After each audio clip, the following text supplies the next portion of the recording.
Hello, my name is Burke Hedges, author of the best-selling book, The Parable of the Pipeline. I open my book with a story about Pablo and Bruno, who take two very different paths in their quest for financial independence. What you're about to see is the delightful animated story of their adventure. So, sit back, relax, and enjoy the life-changing lessons in The Parable of the Pipeline.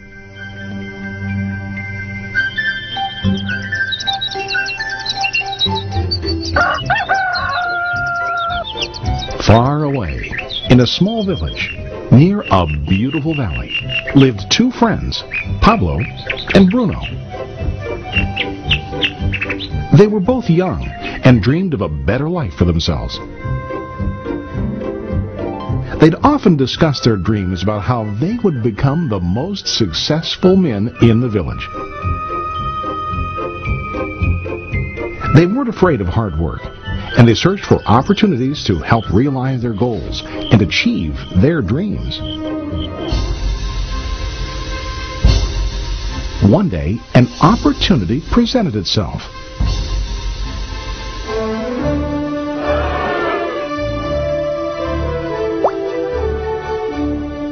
The mayor of the village decided to hire two people to bring water from a spring up on the mountain, across the valley, back down to the village. They were to be paid based on the amount of water delivered to the village. Bruno and Pablo enthusiastically got to work. Every day, from morning till evening, they carried buckets to and from the spring. They worked hard, carrying water to the village. In the evening, they'd return home with their day's wages.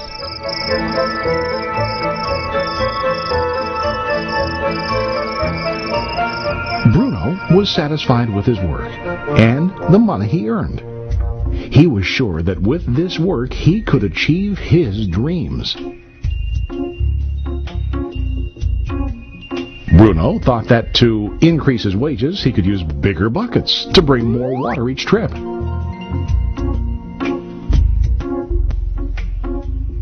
He believed with a larger income, he would soon be able to buy a cow and the house that he dreamed about.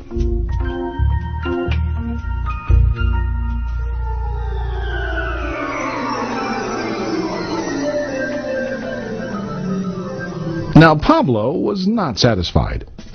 At the end of the day, his back and hands ached, and he was exhausted.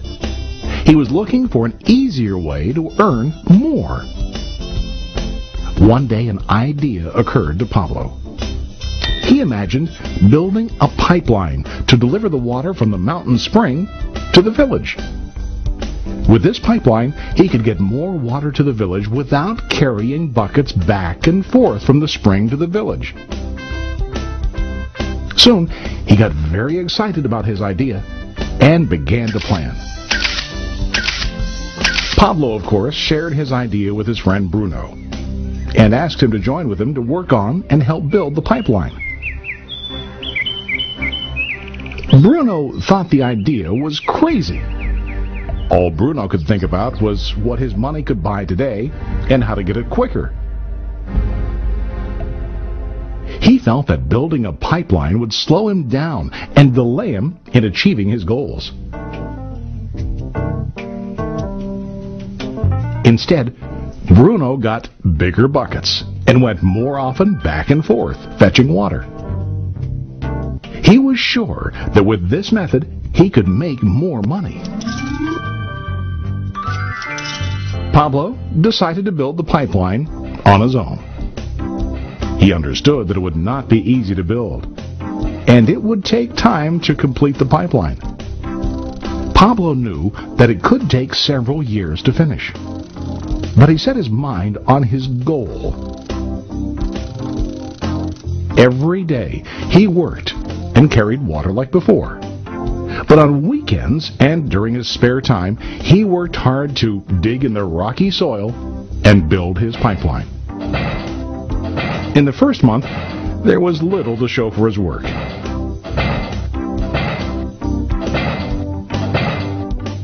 Bruno and the villagers laughed and teased him.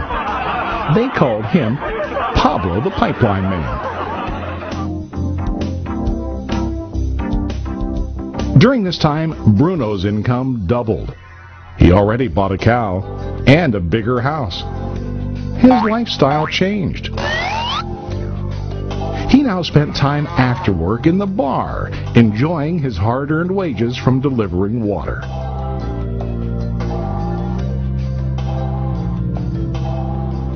What Bruno didn't realize was that his body was starting to stoop from carrying heavy buckets every day.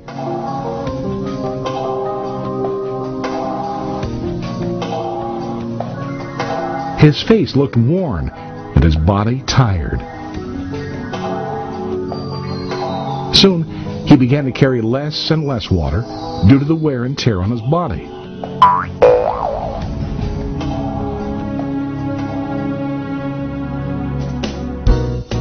Month after month, Pablo worked.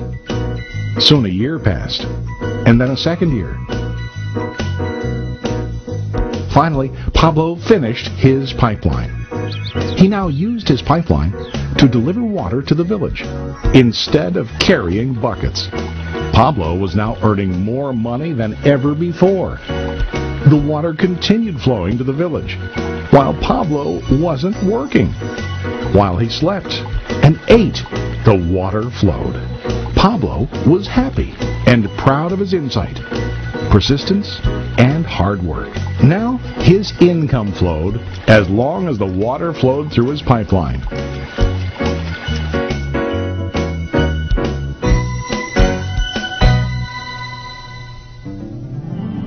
The story of Bruno and Pablo is a reflection of life.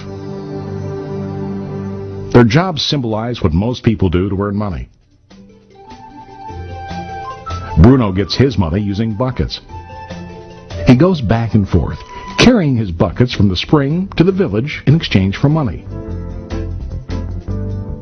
To increase his income, he either has to go more frequently to the spring or to use larger buckets.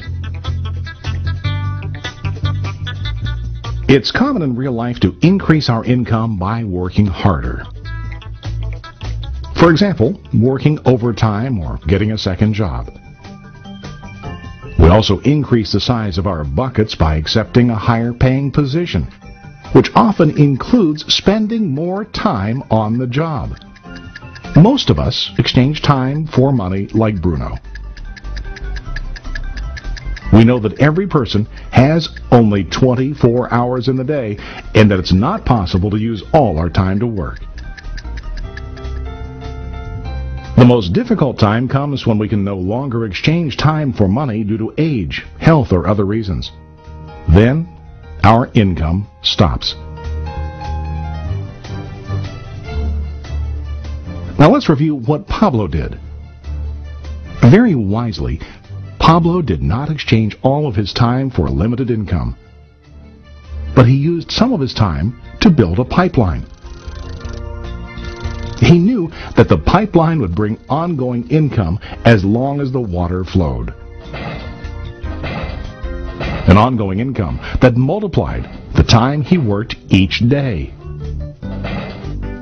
Pablo knew that someday, maybe because of age or health, he would no longer be able to exchange his available time for money. Pablo knew that if he could make his idea of a pipeline work, then he only has to do the hard work of building the pipeline. After the pipeline was completed, Pablo was able to monitor and maintain the flow of water to ensure that his income will continue. Pablo has shown us that to earn an income, we don't always have to directly exchange time for money. There really are better ways.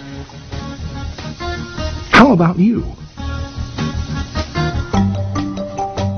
Are you still like Bruno, who directly exchanges time for money?